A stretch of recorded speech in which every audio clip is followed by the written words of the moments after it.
Yeah. Oh, galing, no? Dito ako usually nagti-TikTok eh. Okay. So, this is my usual setup pag nagti-TikTok ako if I don't have performance kasi usually 'di ba weekend naman yung mga shows. Sige, Kagaya sige. ngayon wala akong show and then next week meron. So, dito ako kakanta mamaya for TikTok live. So, Okay. isa-setup ko siya mamaya. So, ito yung default setup ko pag nagla-live stream. Okay. Sige, sige. Start na tayo with the questions po. The first one to ask questions is coming from News 5 po, si Bon Billionario. Bon, ikaw na. Hi, Brian. Juan here from News 5. Congratulations, Brian. Thank you, salamat. Ang ganda nung kanta. Nakakatuwa kasi nakilala ka namin dito sa Philippines, sa balladeer ka. Ngayon, what Aha. you decide na itong bagong kanta mo, gawin mong country? Ano pa Ah, behind okay. jumping into country music? Um, in the Philippines kasi they know me as the Prince of Teleserye theme songs. Hindi ko naman sinasabing wala akong choice. Pero kung ano yung bigay ng management, syempre gagawin din natin yun. And I also want to give credits to the one na nagbigay sa akin ng trust na kaya kong gumawa ng mga teleserye, theme songs, kaya nga it makes me who I am today. But jumping to another genre like country music, siguro nung bata pa kasi ako, for some reason, mahilig na ako kumanta ng mga country song. It may sound like common naman yung mga country roads, Take Me Home, at saka yung mga John Denver songs. Pero gustong-gusto ko yung mga ganong genre. And now that I'm living in United States, especially Tennessee pa, so yung influence para talagang parang yung drive ko na sige na nga this time since I'm working naman as a freelance singer and I'm also producing my own song and I'm the one funding my material as well, di gawin ko na talaga yung gusto ko when it comes to genre of music which is country. And sana, I know na hindi gaanong I don't know if the word popular is the right word for it. Pero ang mga Pinoy kasi mahilig talaga sa mga love songs. Pero ako, sige, whatever it takes, gusto ko nang gawin yung gusto ko talaga, which country music. So, ginawa ko na siya. Di tamang-tama kasi nga nasa Texas ka, nasa Amerika, sobrang popular. And may fans ka rin naman dito na country music lovers. So congratulations to you. Now my last question, Brian, is yung Ah, ay almost there. Anong particular moment sa life mo na wow, I'm almost there? um, kasi na-compose ko tong song na to during the time of pandemic. And nung nag-migrate, hindi ko kasi masabi yung term na migrate kasi because moving in United States was never a choice. Gusto ko lang talaga mag-perform, try na pumunta sa Filipino community. But it happened, nung it-try ko siya, that was 2020. So, it's the pandemic era na wala akong choice kundi magstay lang ako sa bahay. Though meron na mga confirmed shows at that time, so dalawa lang din yung na-confirm and then the rest na-cancel na because of the COVID. So nagawa ko siya kasi parang feeling ko, may mga times na doubt na ako, babalik pa ba ako sa Pilipinas or hihintayin ko ba na maging okay yung sitwasyon until na-compose ko yung kanta. And then siguro parang kung ifa-fast forward natin yung mga series na nangyari sa akin, parang all you have to sometimes is just wait because you're almost there. Hanggang sa hindi ko na namalayan na kung ano yung ginagawa ko usually sa Philippines, ginagawa ko na dito sa States, which is yung pagkanta, performing, which I really love the most. So I think almost there is actually every day of our lives. So instead na maglinger ka sa mga bad things na nangyari sa'yo from the past, like wag mo nang balikan yon because if you are reaching your goals, you're almost there. So it's a reminder for everybody that you don't have to quit. Like quitters never gonna win. So almost there. So yeah, for me, every day is an almost there day for everybody. Wow. Thank you so much, Brian. Congratulations. Thank you, thank you. Thank you. Thank you, Bon. Thank you sa News 5 Salamat, for salamat. attending. Okay, next question po is coming from Jerry Donato po of Philippine Star. Jerry. Hi, Brian. Hello. Hi, everybody. Hello. Congratulations, Brian. Salamat, salamat. Okay, ano kayang meron dun sa genre ng country that you considered exploring, no? Especially, 'di ba, sanay na sanay ka na dun sa mga pop ballad, 'di ba? Mhm. Um, ano nga yung question ulit? I'm sorry. Ano yung something what's that something about country music as a genre na you Aha. decided na to embark on to explore it? Um, kadalasan kasi ng mga country songs na pinapakinggan ko lately, for instance, nagda-drive ako going to work, um, iba kasi yung lyrics niya when it comes dun sa Filipino love songs na typical na, alam mo yung feeling na, for instance, love song na malungkot, yung may pinagdadaanan ka na gusto mo pang saktan yung sarili mo through a song. Parang ganon. So when it comes to country genre and sa mga pinapakinggan kong mga country singers, life lessons kasi yung mga message ng mga country songs na parang feeling ko nowadays may mga nagsastruggle sa mga mental health and parang gusto ko lang na mag-spread ng positive message into a country genre. Okay. Kagaya nung Almost There, it talks about life lessons. Now once you fail in life, tuloy lang. And then just don't look back and then just keep going until kung ano ba ng dreams na makuha mo, you will get it because you're almost there. So it's not the typical na Filipino approach na love song, pero country talaga siya. Yun nga, ang laki ng influence that I'm living here in Tennessee. Of all the states pa talaga, di ba? Tennessee talaga ako nakatira. Talagang wherever you go, may mga live music dito na talagang country lang yung maririnig mo. So I think parang, alam mo yun, nag-incorporate lahat ng mga thoughts ko at saka yung environment ko at saka yung atmosphere ko. Sabi ko, sige, this time since I'm doing my own thing, might as well gawin mo na talaga yung pinakagusto kong gawin, which is mag-produce. And there's more of me na magpo-produce pa ako ng marami mga country music in the future. Di ba, Brian, tama ba? In the Philippines, at least sa OPM, di ba, we don't have a country music tradition. No? Parang folk music ata yung parang closest to that. Tama mo? Yeah, I also searched that. Inisip ko kung merong country singer. Pero yun nga, tama ka.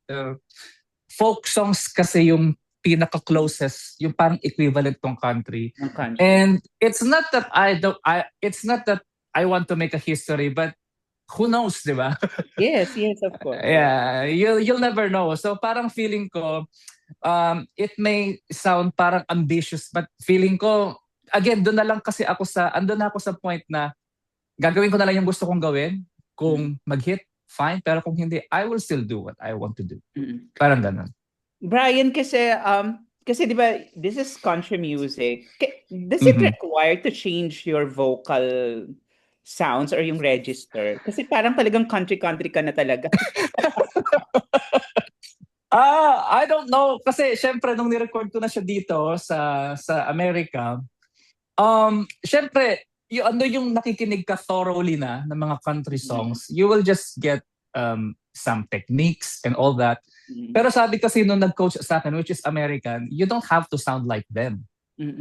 But the way you sound, I think, in a way, parang there is something in you na merong, alam mo yon, parang merong sound na pwede kang maging country singer. Parang gano'n. Though may mga coaching... Hello? Yes. You're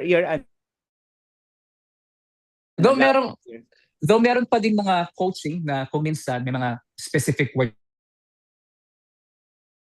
na kailangan yung arm mo talagang rounded, yung mga ganon. Okay, sige. Hanggang sa, parang it's a collaboration na lang din eh. So parang ako, meron talaga din akong sound na parang country. And then syempre, dala na rin that you are living here in America for 7 years, almost 7 accent nila. So, it's not na sinasadya ko siya. Pero parang feeling ko, dala na rin talaga siguro ng atmosphere na parang, siguro kasali na rin dun yung ginusto mo yan, panindigan mo na. Kasi although it sounds, you sound very natural naman. Natural talaga, natural. Kaya nakakatuwa. Thank you. Parang totally different, di ba? Especially Mhm. now, for years, binago mo yung image mo, yung itsura mo, which is very good. Totally different. Parang, can we say this is a new chapter in your recording career, ano? From the look and all. Yeah, pwede naman, pwede, yeah. Sabi naman nila, I'm getting good feedback naman dun sa kanta. Mm-mm. So, yun, sabi nga nila, tignan mo na lang yung positive over the negative. And I'm happy naman sa mga results so far. Mm-mm. Tsaka last question na lang from my end. How do you describe yung yung ginagawa mo ngayon sa US? Like for example, aside from pursuing producing and creating new songs, meron ka pa bang day job? You know naman in the US, 'di ba? Yeah.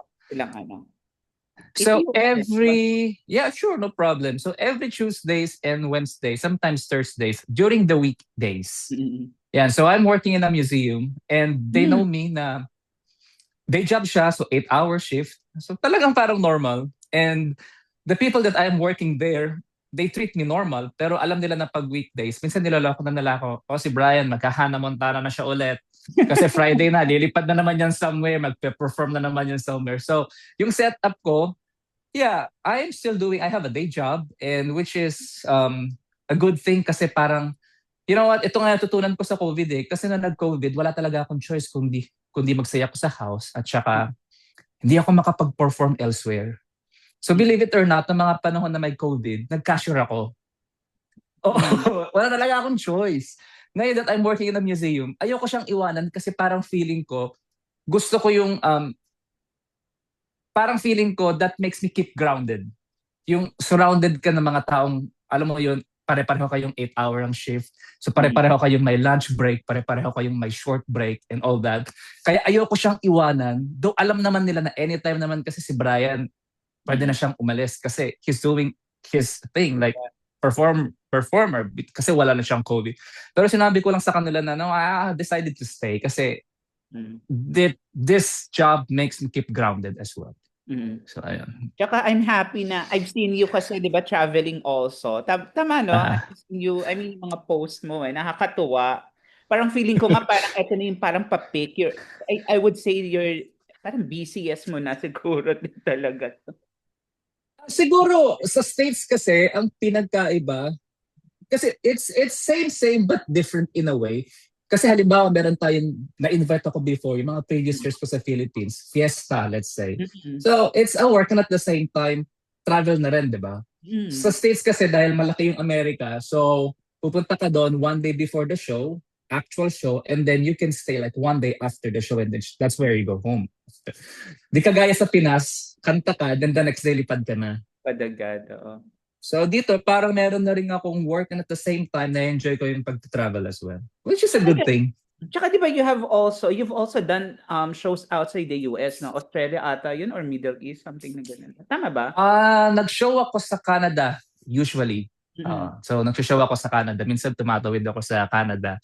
And last year, nasa Philippines ako. Na-invite ako for a private event twice. So, pag mayroong mga event naman na tumatawag sa akin sa Pilipinas, pinupuntahan ko din naman. Siyempre, na-miss ko yung TV. Iba kasi yun yung guesting niya. Hopefully, like this year, who knows? Congratulations, Brian, again. Thank you. So happy na you've released this new latest song from your end. Thank you. Congratulations. Salamat, Jerry. Thank you. Thank you, Jerry. That was Jerry Donato of Philippine Star. Okay po, thank you, Jerry. Next, Brian, is Kuya Bobby Requentina. He's coming from Manila Bulletin. He's the editor of Manila Yes, sir. Hi, Brian. Magandang umaga from Manila, from the Philippines. Magandang umaga. So, Brian, for the record, ilang years ka na sa US? On and off? On and off. 7 on and off. Pero yung legally, mga 5 years na. 5 years, okay. On and off kasi binibisita ko yung sister ko tsaka yung mga relatives ko dito. So, yeah. Like parang once a year, at least pupunta ka sa Philippines since parang gano'n. Parang gano'n na yung naging setup kasi last year umuwi ako twice and then year before that umuwi ako once. Okay. Parang gano'n. Okay, Brian, sabi nga nila US is the land of opportunities. Pero ikaw, have you tried like sending your composition sa mga recording companies dyan sa US? So I think it's on the process na. Pero ayoko pa kasi magsabi ng ibang detalye about it. Pero Mm. siguro yung Mm. mga future kong songs, Mm.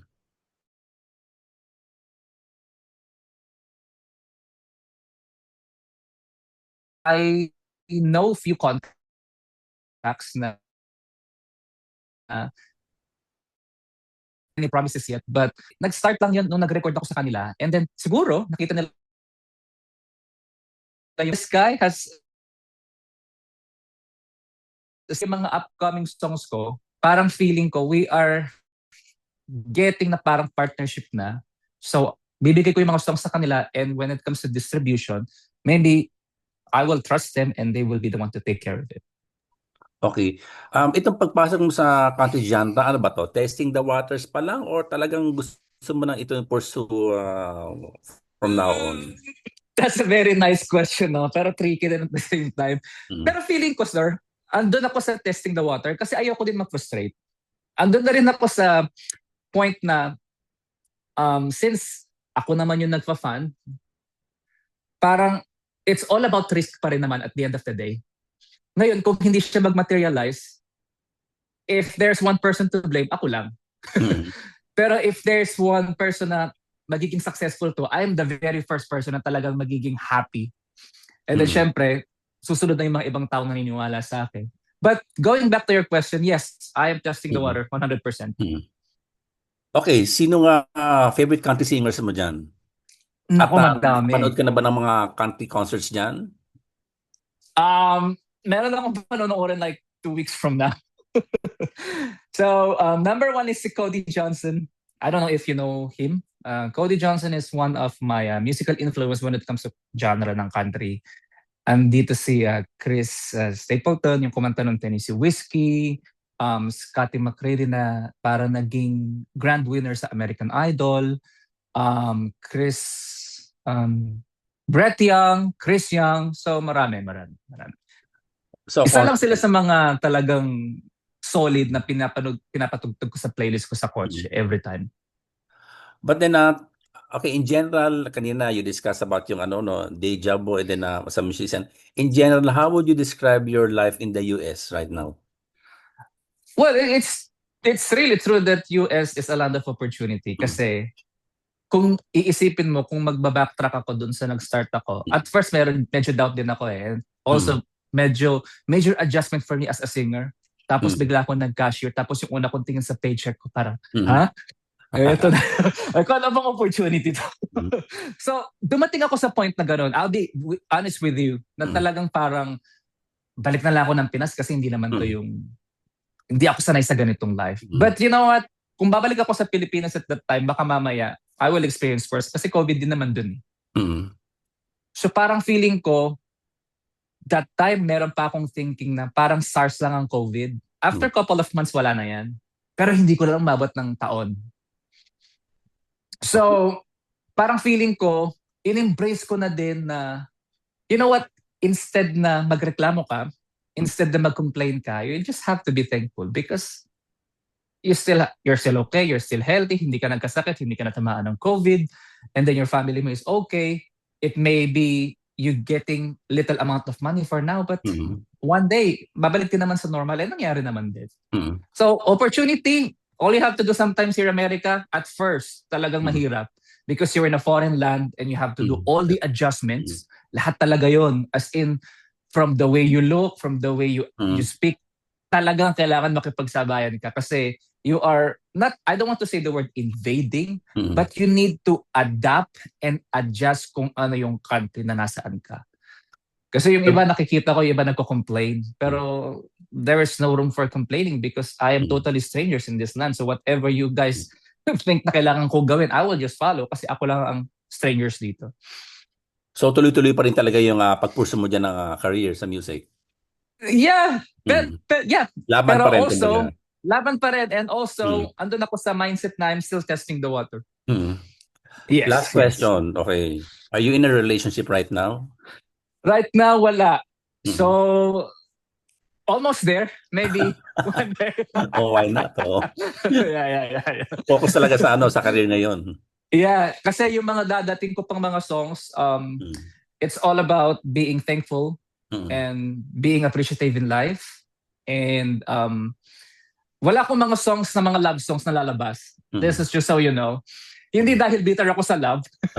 Pero pag tinitignan ko rin kasi yung mga news sa Philippines, yung mga mental health, tapos yung mga nagsusuicide, parang feeling ko siguro ibahin ko yung the way na gumawa ako ng kanta. So it's all about giving positivity. Parang sabi nga nung mga friends ko na minsan, bago ko pa i-release yung mga songs ko, pinaparinig ko sa kanila, parang inspirational din tong mga atake ng mga songs mo. parang gospel. Sabi ko, I don't know. Parang ito yung nararamdaman ko at the moment eh. So, ayun. So there's more of me country and then mga ganun mga message ng song. Okay, last question on my part. Papunta to sa isang album ba itong ginagawa mo sa country genre o wala lang? Wala pa bang ganun? Siguro mahal kasi mahal kasi pag album. So siguro single lang. So parang single release every time. Okay, thank you, Brian. Congratulations. Salamat. Appreciate. Thank you. Thank you, Kuya Bobby Requintina. That was Bobby Requintina po from Manila Bulletin. Okay po. Next question to ask po is coming from ABS-CBN, Miss Ana Zerezo po. Hi, Hello. Brian. Hi. Hello. So you mentioned that you're going to be releasing singles. For now, is this your musical direction, country muna, or are you still open to mixing genres, trying different genres? Mhm. Itong Almost There kasi, na-compose ko nga to as I mentioned, COVID days. Pero meron din akong mga na-compose na mga Tagalog songs. Kaso parang feeling ko, I am waiting for the right time. For instance, baka mamaya magkaroon ulit ng P-pop love songs dyan sa ABS or sa Philippines. I think that's the only time na pwede ako mag-crossover ulit. Or it's either ako yung mag-interpret ng song ko or I let somebody nakakanta ng song ko na ilalaban nila as another entry for P-pop. So let's see. Pero open naman ako. But for now, ang direction ko talagang parang path na talagang tinataha ko is more of Country. gusto ko muna mag-release ng country kasi sometimes doon lang talaga nagsisimula sa isang song. Baka pick upin, you'll never know. Pero kung hindi, try another one. Pag hindi, just try another one until one day, you'll never know. And then, Brian, is there anyone na you would want to work with or possibly collaboration kahit na wala pa namang country singer dito sa Philippines? Or yung mention nga yung old songs mo na baka ma-interpret nila? Paanong mga old songs? What I mean, you mentioned Tagalog songs you wrote na parang nakaano mo lang, archive. To be honest, ang dami na kasi mga bagong singers ngayon sa Philippines. As in, sobrang dami na. And alam mo yung mga competitions, talagang, alam mo yung ongoing. Parang feeling ko nga, I know them sa face, pero yung mga names nila, hindi ko gaanong kilala. Okay. Again, siguro, kung dumating yung time na gusto nilang makipag-collab, like why not? And You're also, still open. I'm still open. And also, pwede rin naman ako na gumawa ng songs for them. Kasi I had my time sa Philippines naman. And instead na mag-complain ako na bakit wala akong project dyan sa Philippines, I'm not the type of that person. Hindi ako ganun. So parang I'll just let, mga aspiring singers na mag-shine. Kasi everybody naman has a time naman to shine. And I think when I was in the Philippines, in my own ways, alam ko na narating ko din naman yung peak na gusto ko. It may not be that big compared to other famous artists o mga singers. Pero lahat naman kasi tayo may time. And I am willing na mag-collab or ibigay ko yung mga songs ko sa ibang mga singers. And okay, doon ako na-interpret nila yun in their own ways. How about doing like a collaborative song for your new music? Is there anyone you think na babagay sa country? Or it's a sa whole different thing kasi na, sa Pilipinas. or anyone, Um, like sinong ano mo, why not, ano bucket list mo? Ang pinaka-bucket list ko talaga si Cody Johnson if you ask me. Kasi yung mga songs niya, it hit me hard sometimes. Meron siyang song na title is Still You Can't. As in talagang, every time na pinapakinggan ko sa yun, parang it always hit me hard. Parang lagi niya ako nire-remind na, Mm-mm. yeah, yun. Okay, So last na lang, Brian. maybe that's him. Last na lang, Brian. Thank you. Tell us naman about yung studio setup mo dyan. Kamusta yung pagti-TikTok live? So Cute, this is cute my studio. Nice studio. So, thank you. Ano lang to, nasa likod yung kama ko. So, maliit lang siyang corner. So, dito ako nagti-TikTok. And ito na rin yung setup ko during the pandemic. Tapos yung mga mugs ko sa likod, these are 50 states sa America. Nung nag-TikTok na ako like mga 2 years ago, butas-butas pa yan kasi kinocompete ko siya. So kaya kompleto na siya. And another achievement unlocked for me. Pero yan, every time na meron akong TikTok, yun yung time na wala akong show for weekend. Kasi usually naman talaga ang mga songs naman, ang mga shows naman every Friday, Saturday, tsaka Sunday. Pero not every week naman lumilipad ako eh. So pag wala akong shows, for example, right now and then tomorrow, so magti-TikTok live ako and dito ako kakanta. Tapos next week, since meron akong show, meron akong birthday show, wala mo ng TikTok kasi meron akong performance sa mall. I see. Thank you, Brian. Thank you. Salamat. Thank you po. Thank you po, Miss Ana. That was Ana Cerezo of ABS-CBN po. Ngayon po, coming from, next question is Jonel Esteliori of Cinema Bravo po. Hello. Hi. Hello, Brian. Hello. Talking about your song, nabanggit mo na you will try to write songs that will motivate us more to continue in life. Ano yung naging turning, saan yung turning point ng music career mo na talagang gusto mong ganun na yung tahakin mo? I think it also, malaking factor yung tumatanda na rin ako. Kasi yung mga previous years ko, parang ang kulang kasi sa akin is appreciation. And parang hindi ko naman sinasabi na ungrateful ako.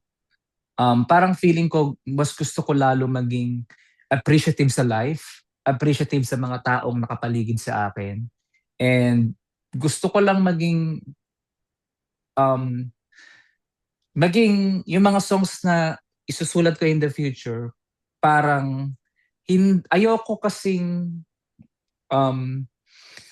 mas stuck lang ako na si Brian is the one like, singing Prince of Teleserye theme songs back then. Gusto ko naman at some point, merong mag-approach sa akin, oy, napakinggan ko yung song mo, grabe. As in, you got me there. I don't know if that makes sense, pero parang gusto ko na may taong lumalapit sa akin, ang ganda ng song mo, parang nabago yung buhay ko. So, ayun, yun lang. Masasabi ba natin na dati ba hindi ka ganun ka appreciative sa life, sa career? Hindi ko masabing hindi ako appreciative. I am very appreciative naman. Pero siguro, parang doon sa situation ko no nangyari dito sa pandemic, parang na-appreciate ko yung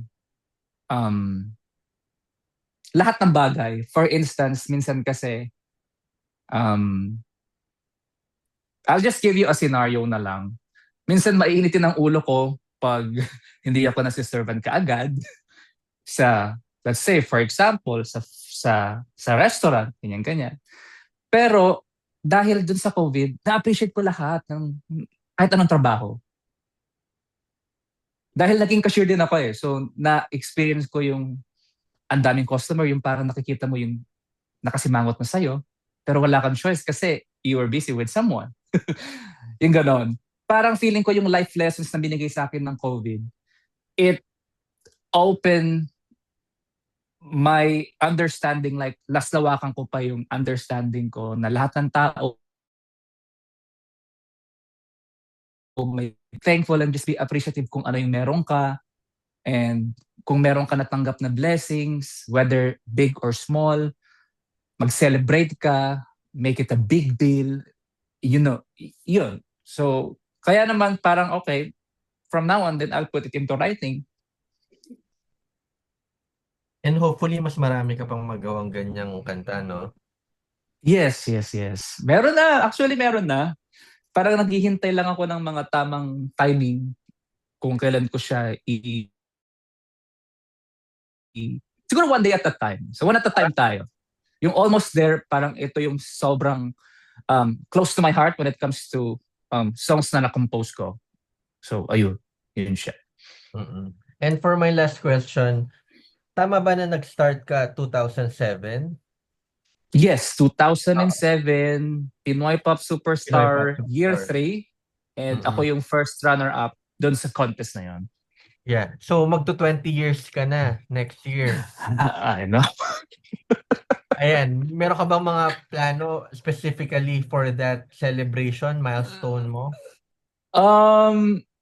Let's see. Hindi ko kasi alam kung saan ako dadali ng mga songs na to. Pero, syempre gusto ko, binigyan mo ako ng idea that I'll be 20 years in the business.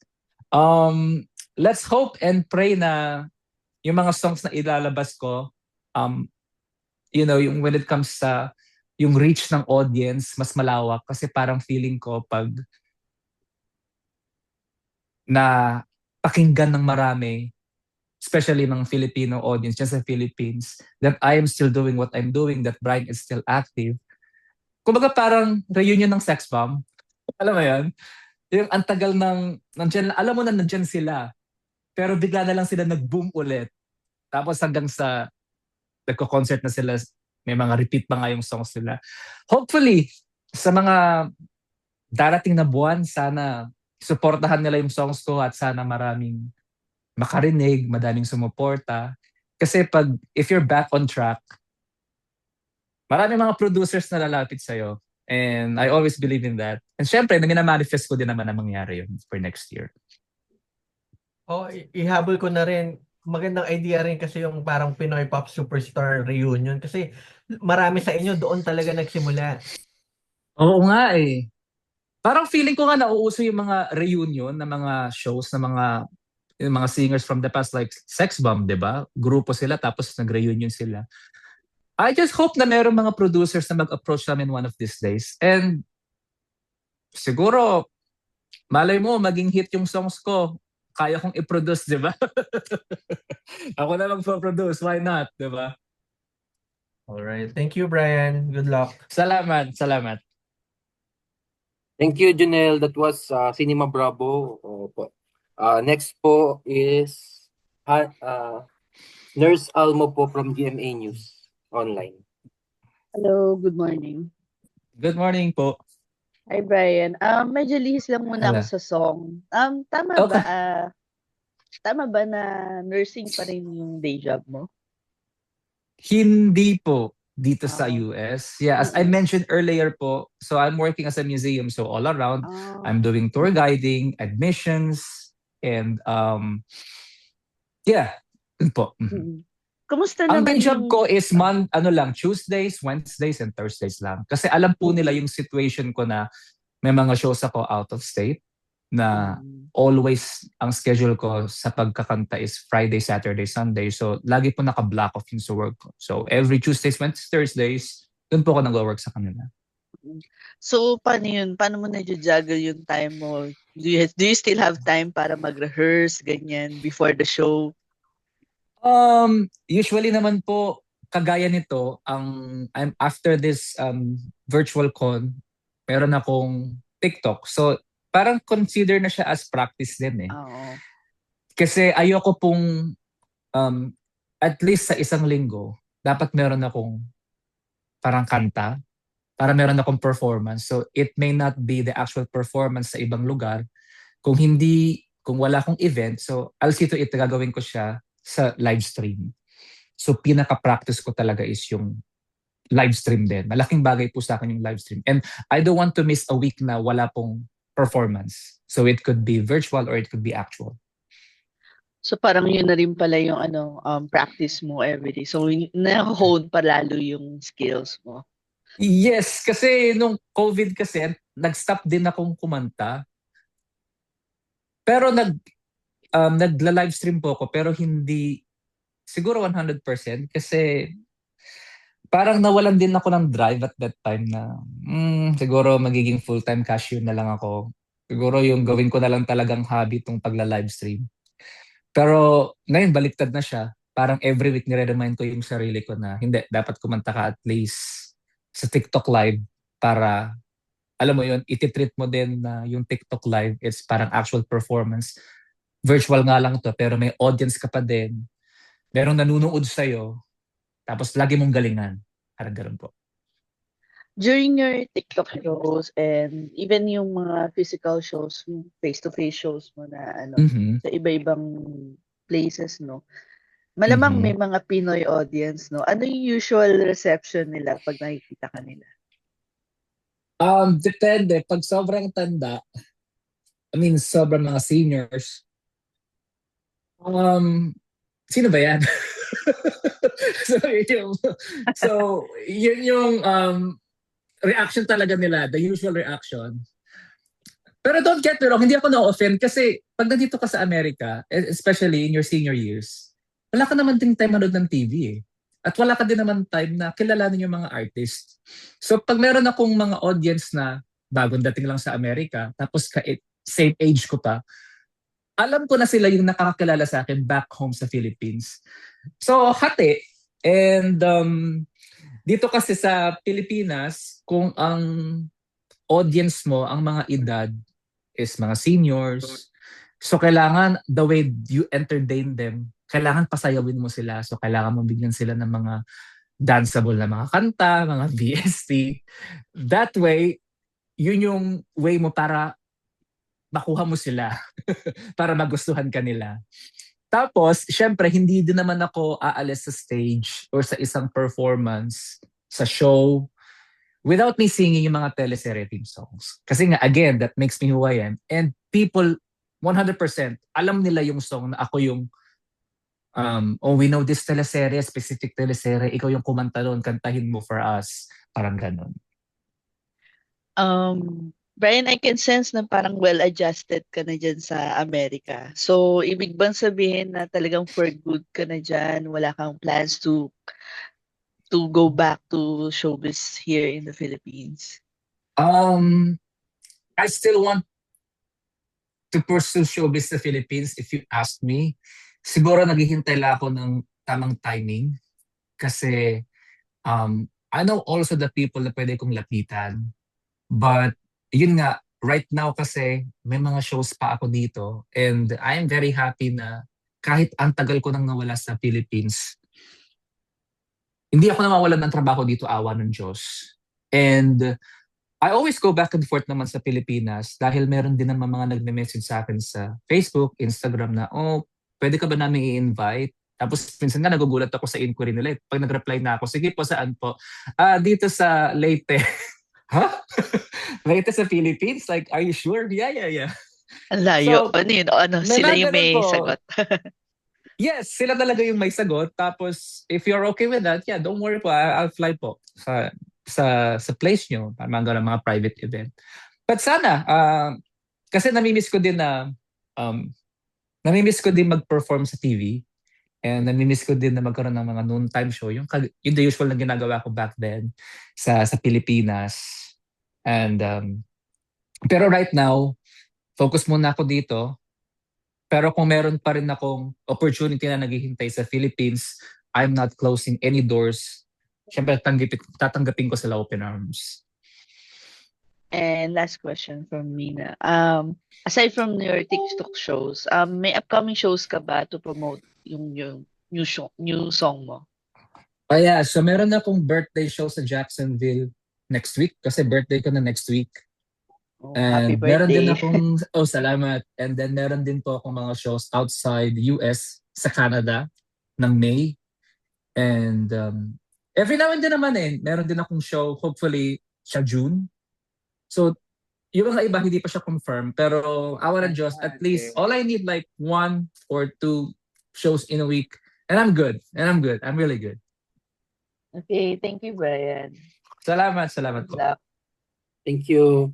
That was Nurse Almo po from GMA News Online. Next question to us po is from Philippine Daily Inquirer po, Hannah Malorca. Hi, Hello. Brian. Congratulations. Hello. Salamat.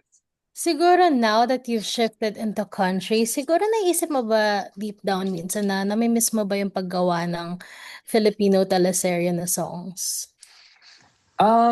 Teleserye songs, of course, syempre. And gaya nga ng sinabi ko kanina, before kong kantahin yung mga songs ko ng teleserye, lagi kong sinasabi sa kanila yung backstory kung bakit ako naging Prince of Teleserye.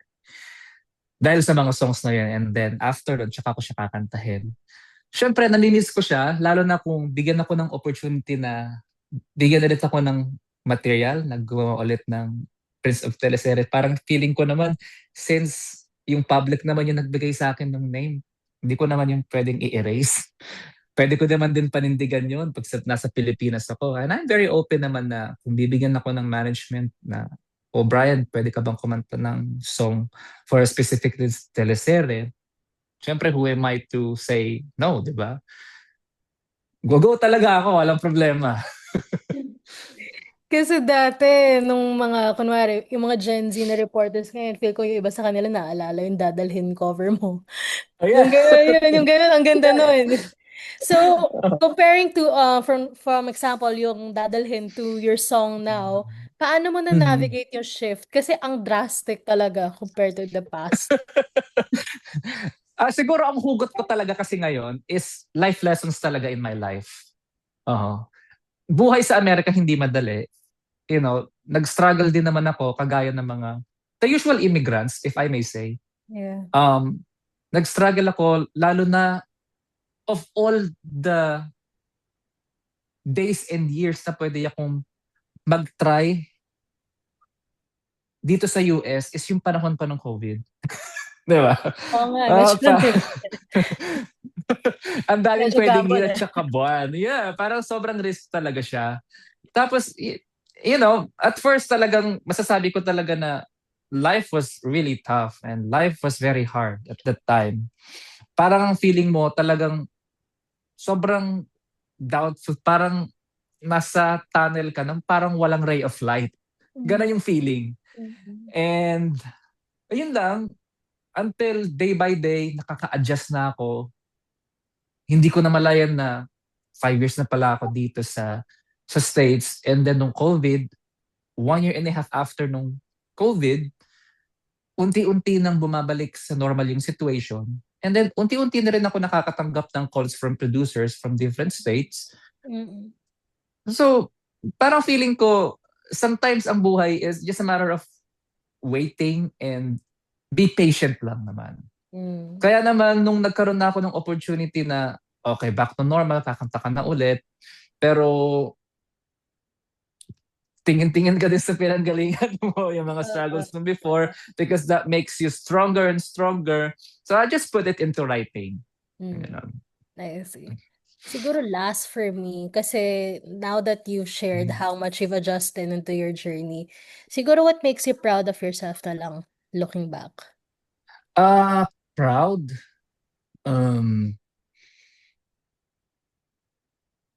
Proud of myself? Siguro, I'm still active technically in the business. I may not be that visible sa Philippines as a singer, performer, pero kinontinue ko dito sa Amerika. And parang feeling ko, yung drastic changes ka na sinabi mo, na from teleserye to a country, parang feeling ko, even though I'm still testing the water, but it's also a risk na what if hindi naman mag-materialize. Pero ako din naman kasi yung nagtetel sa mind ko na that's okay kasi you are a freelance, just do what you do. kung ano yung gusto mong gawin, gawin mo na. Kesa naman, gagawin mo siya kung kailan ka tumanda. So, while you have all the means, since ikaw naman na nagfa-fund niyan, since ikaw naman na nagpo-produce ng song mo, kung ano yung gusto mo talagang gawin from the very beginning, gawin mo na. And that's what I'm doing right now. And that makes me proud. Yeah. Actually, kita nga na parang very confident ka na sa sarili mo and very ano ka. Thank you. Parang ano ka na parang wala ka ng yung mga hugot na what if na hugot sa buhay. Well, siguro ano lang, life lessons taught me so much things talaga. I see. So yeah, congratulations, Brian. Salamat. Thank you. Thank you, Hannah. That was Hannah Mallorca of Philippine Daily Inquirer. Next question to us. Kunti na lang sila. Next question to us, Brian, is... hindi, kunti na lang yung nalalabi natin mga mag-aas ng question. Okay. Arniel Serrato of PEP. Hello. Hi, Brian. Good morning. Good morning, people. Morning, people. Magbalik tanaw lang ako. Bakit ka nga ba umalis ulit sa Pilipinas? Hindi ka ba nagsisi?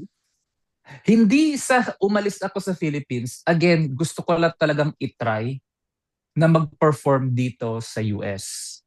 And yun nga po, 2020 kasi, yung decision ko na gusto kong itry na mag-perform dito sa US. But I think it's wrong timing. Kasi nga dahil sa COVID.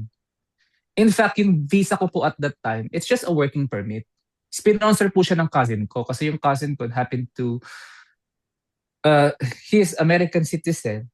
Sabi lang naman ng lawyer ko, all you have to do is ask for a petitioner na US citizen. Kung meron kang kakilala, yung pinsan ko, so siya po yung nag-grant ng permit ko. So wala talaga akong plano at that time na magstay or maging immigrant dito sa Amerika. Pero dahil nga po sa situation ng COVID na sobrang tumagal siya, nag-stretch siya ng 1.5 years or 2 years. And parang feeling ko, nung time na nawala ako sa Pilipinas, ang dali kasing yung transition po na tinatawag. Nung nawala ka, hindi naman hihinto yung industry ng showbiz or hihintayin ka, tuloy-tuloy pa rin yan. Parang ganun po. So, gusto kong bumalik pero parang feeling ko baka meron pang mas purposeful meaning kung bakit ako nandito sa Amerika. So, kinontinue ko lang po yung pagpa-perform ko dito. Which is from the beginning naman yung talaga yung original plan. Pero hindi talaga ako plano mag-migrate talaga. So ano na status mo dyan ngayon? Dual citizen, legal immigrant? Dito, nakuha ko na yung green card ko like 3 years ago. Dito po sa Amerika. Kung may gusto kong i-revise sa mga dati mong songs, yung dadalhin, sa isang sulyap mo, anong gusto mong i-revise doon? Na may tunog ng 2026. Ay, tunog ng country. Parang ang hirap kasi. Siguro, ang hirap naman ng question.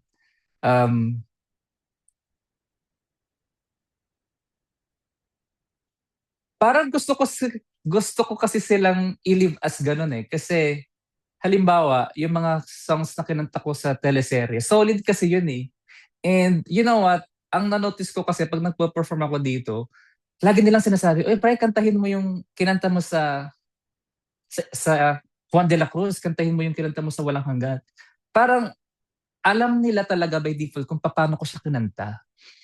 So parang feeling ko, hindi ko siya pwedeng baguhin kasi pag kinanta ko din naman sila sa mga performances ko dito, as is ko siyang kinakanta, kung paano ko siya kinanta, kung paano ko siya ni-record, ganoon ko din siya kinakanta talaga. Pero siguro, kung meron akong i-revise siguro ng konti, siguro yung kauna-unahan song kong ni-record back in the days nung nagko-compete pa ako sa competition sa Pinoy Pop Superstar was Kung Kailangan Mo Ako. Kasi yun yung album song ko eh. Not because hindi ko gusto yung pagkaka-record ko. Parang feeling ko, mas kaya ko pa siyang bigyan, especially right now, ng mas magandang version, if I may say.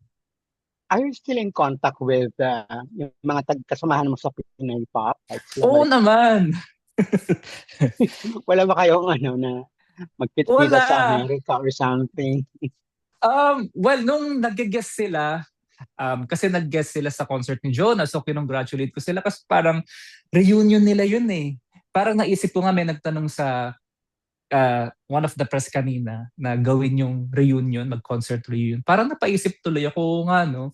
Since I'm very close to them naman and then yung communication namin is still intact, parang siguro sana next year or this year may producer na mag-approach sa amin na gumawa ng concert reunion ng Pinoy Pop Superstar. Kasi aminin na natin, back then, yung Pinoy Pop Superstar, sobrang ingay niya na singing competition dati. And nakaka-proud, di ba? Yun nga, sana lang talaga may producer na mag-produce ng show na yun. Ikaw ba producer nung Almost There? Ako yung producer nung Almost There, yes. Gaano kahirap ba? Ikaw na yung singer, ikaw yung producer. Kayo gumagastos. Ikaw yung lahat. Ako kasi yung nagfa-fund. Yeah. Ako yung nagfa-fund. Buti nga, kasi ako yung nag-compose, tapos si Kuya Vincent, so he is owner of Filipino Sound Craze. So siya yung gumawa ng lyrics, yung melody. So lagi kami gusto ko ito yung sound ng chorus, gusto ko ito yung sound ng bridge, ganyan. Kumbaga parang, when it comes to sa melody, so nag-collaboration kami ni Kuya Vincent. Tapos, parang, tinulungan na rin nila ako financially na i-produce tong song kasi ang hirap din kasi on your own pocket talaga. And when you say on your own pocket, we're talking about dollars here. Ang hirap.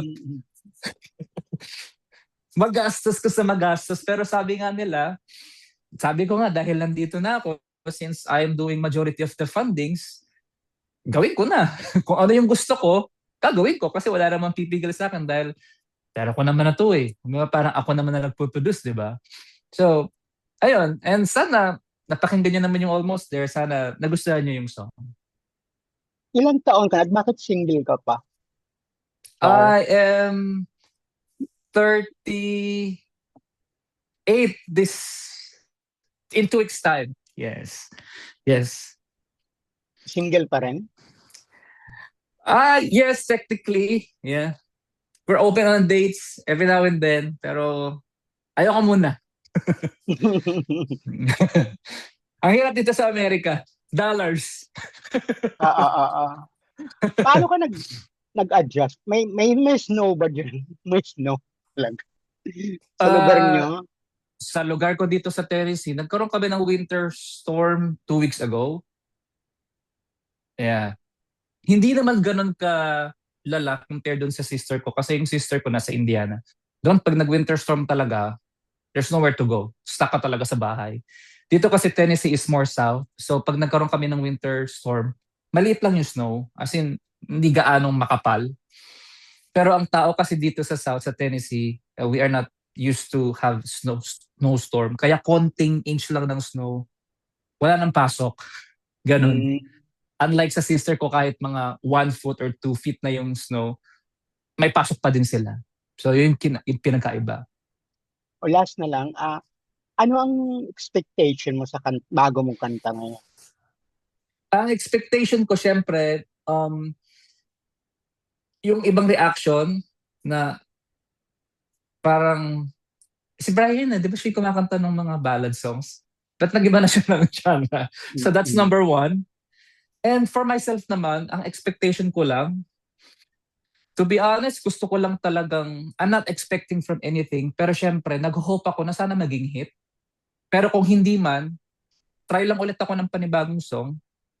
And gusto ko lang na mag-stick muna sa genre na to kasi nga, again, ito yung gusto kong gawin for now.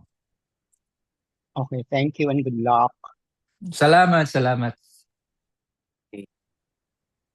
Thank you, Kuya Arniel. That was Arniel Serato of Philippine Entertainment Portal or PEP po dito. Next question to us po, live is si Jasper ng Manila Standard. Jasper? Hello, Brian. Congratulations on your new song. Salamat, salamat. Oop. Sabi ko nga kanina, kilala ka ng fans mo as the Prince of Teleserye songs. May worries ba on na baka hindi na sila makarelate sa'yo ngayon with your new direction? Worries? Wala naman. Again, paulit-ulit ko kang sinasabi, ito yung gusto kong gawin for now. And I am testing the water. And naniniwala naman ako pag ang fans, talagang fan na fan, they will understand you. And whatever you do, they will still support you. And siguro, gusto ko lang na suportahan din nila ako kung mag-iba man ako ng genre when it comes to music. And so far naman, kasi nakanta ko na tong song na to many times sa live stream. Siyempre yung mga fans, ang nire-request nila yung mga teleserye theme songs. Pero nung napakinggan nila nito, surprisingly, nagustuhan naman nila. Parang sabi, wow, iba na yung, ganoon pa nga yung reaction ni, wow, iba na yung accent mo ha. Parang, yung mga ganong reaction. Parang feeling ko, siguro at first, baka medyo manibago lang sila. But I know that eventually they will support my new genre of music. And syempre nga, kung fan ka talaga, maiintindihan mo yan kasi nga, yung suporta mo nandoon. Kasi fan din ako eh. Kumbaga parang, minsan may mga hindi ako gusto sa sinafollow ko, pero iintindihin mo sila kasi fan ka eh. And personal growth nila yon. Kung saan sila masaya, susuportahan mo din sila.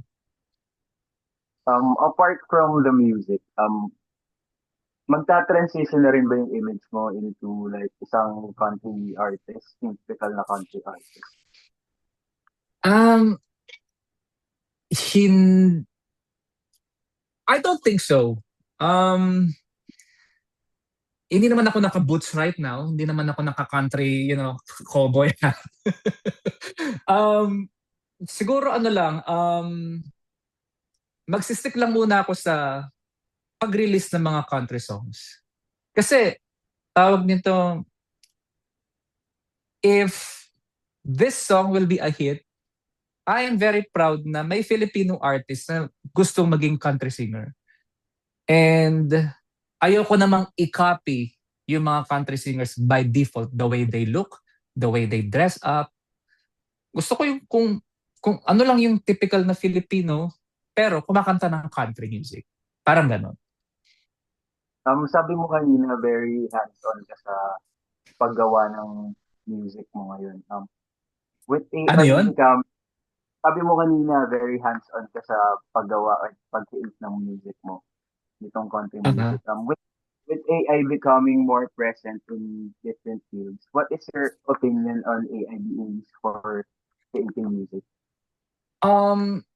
In a way kasi, it kills the industry. Kasi yung mga ibang songwriter, sometimes years yung paggagawa nila ng song. Pag AI kasi, it's AI generated. In a few seconds, meron na eh. You know what I'm saying? But sometimes, kailangan din nating mag-adapt dun sa changes. So parang feeling ko,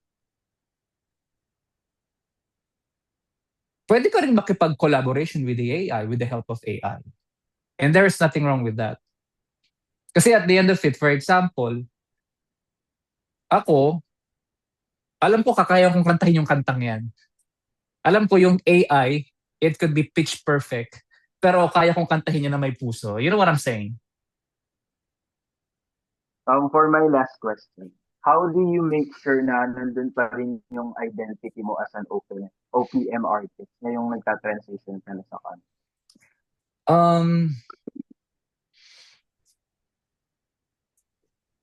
Right now kasi, focus lang ako sa pag-produce ng mga country genre. But it doesn't mean naman na pag sinabi mong country music, mga American singers lang ang gumagawa niyan. Again, I'm testing the water. Ngayon, kung maging hit siya, nakaka-proud naman na merong isang Filipino singer, there are few Filipino singers na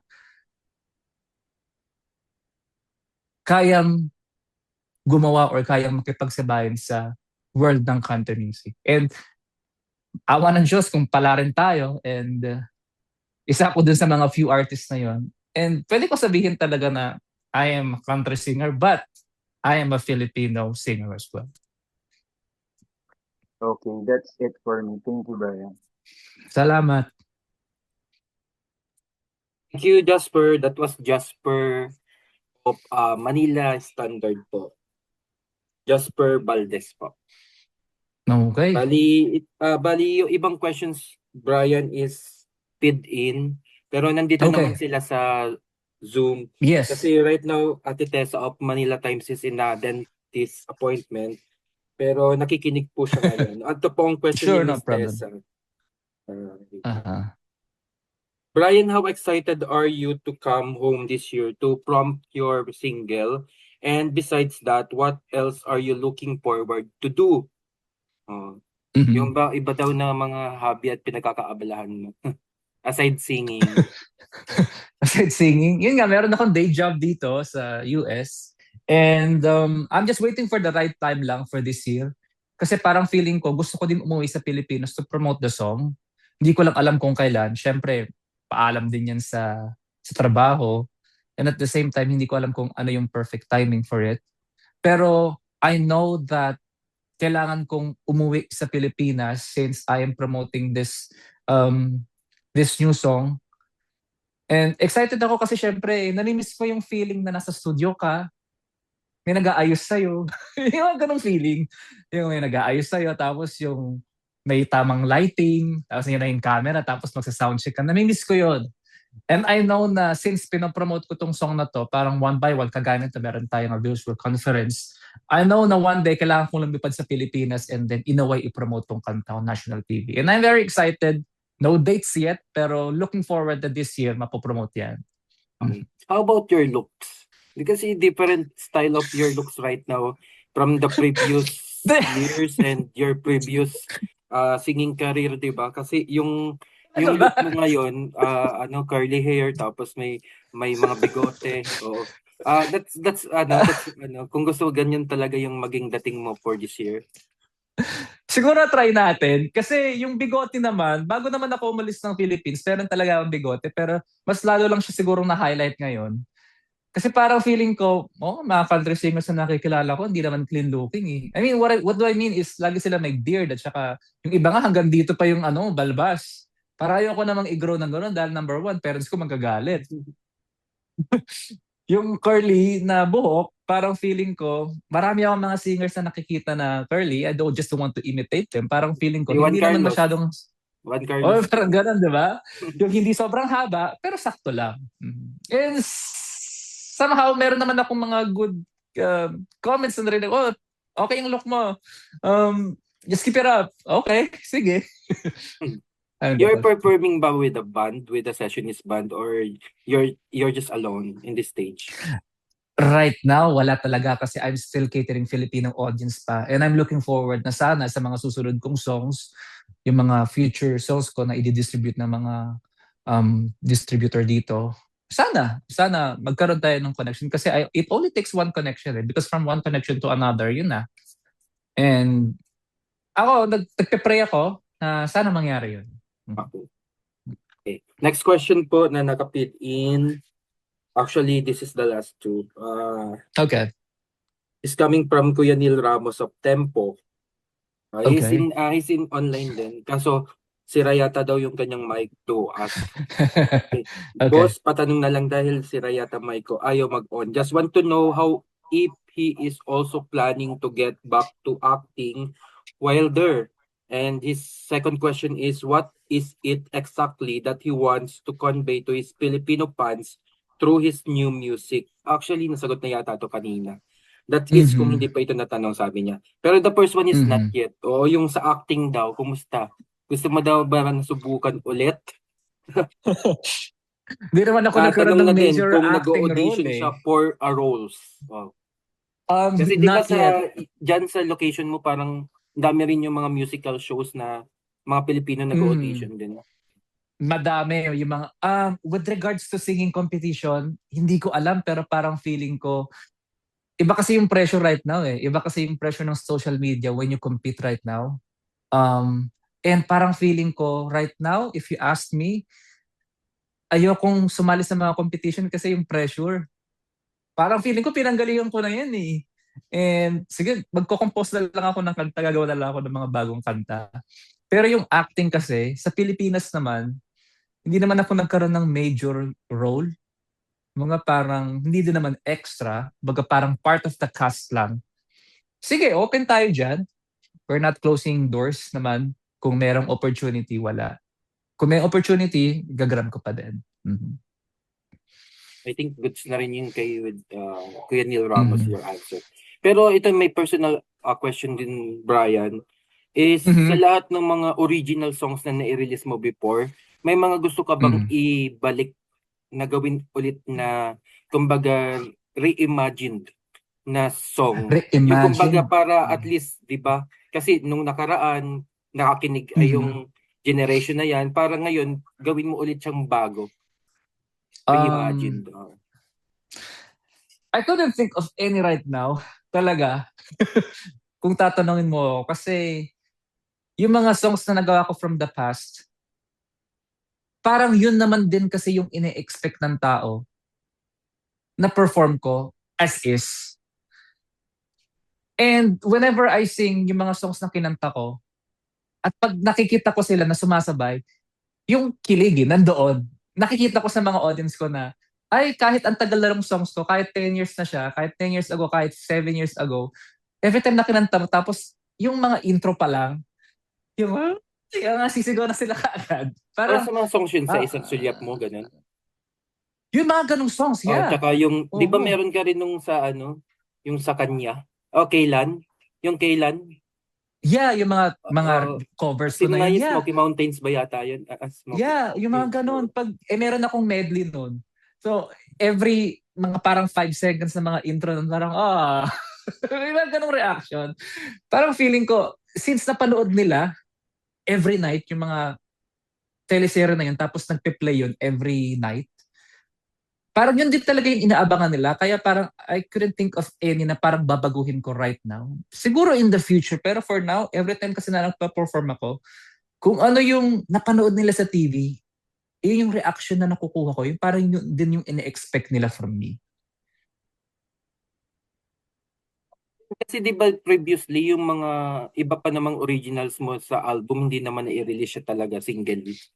Kaya yun yung maaari mo, kung meron ka man songs na from your previous, nakailang albums ka ba dito sa Philippines? 2 albums, tapos mga singles, tapos yung mga album sa soundtracks. And siguro single 1, 2, 3. Siguro meron ding more than 10. Parang ganun, mga singles. Diba yung iba doon hindi naman na-i-release kasi partly nandun lang siya sa album?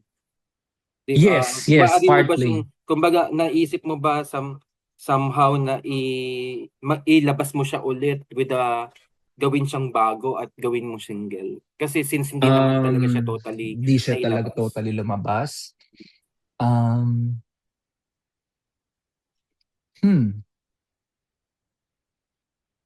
Kalimutan ko na nga yung mga songs na yun. Yun. Hindi man tayo. Yun lang talaga mga hits yung mo na. Hindi, siguro, alam ko yung mga hanggang ngayon yun eh. No? Yung mga hanggang ngayon, yeah. Kasi nagamit din sa teleserye yan eh, yung mga songs na yan eh. Yung nga lang, hindi naman siya sobrang nagamit. Yeah, na sobrang gamit na gamit. Yung agwat, yung oras may iba sa ating dalawa. Nagamit yata siya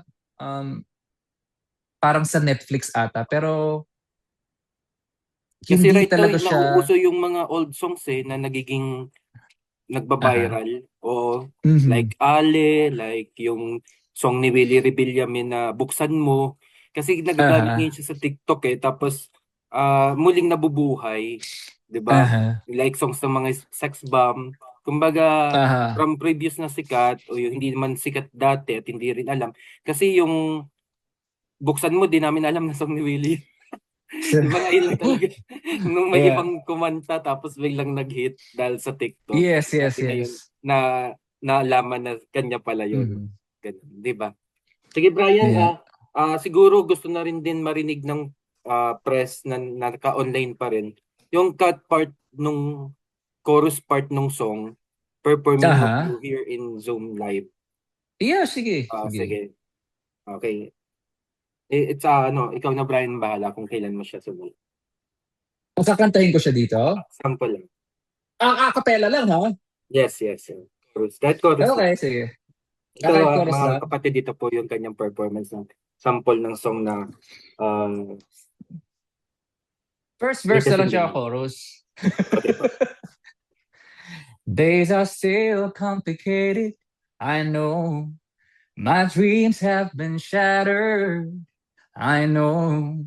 But this time, little by little, things are getting better. Now you are almost there. Don't look back, don't even bother.